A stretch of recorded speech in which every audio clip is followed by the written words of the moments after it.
So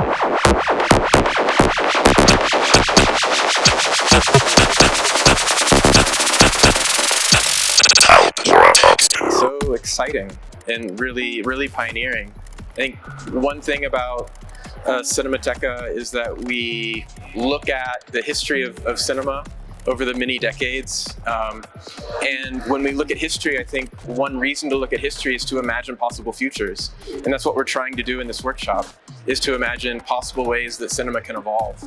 And to do that within the context of the history and the context of the archive is a really extraordinary foundation for imagining what the future of cinema might be. So I think this is a perfect place, a wonderful place to have these kinds of exploratory workshops.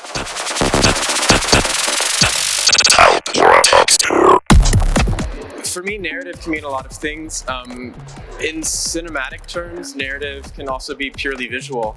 Doesn't necessarily need to be based in language. I think there's a lot of interesting possibility for language to evolve through machine learning techniques to develop new ways of constructing sentences and making meaning. I think that's interesting to explore.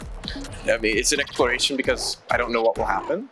But I think also new ways of producing images and using different kinds of emerging technologies to produce images that we've never seen before.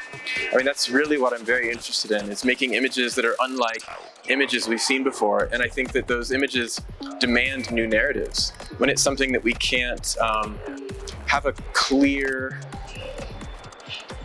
understanding of what this image is, I think it requires a different kind of thinking and a nonlinearity in how we interpret those images.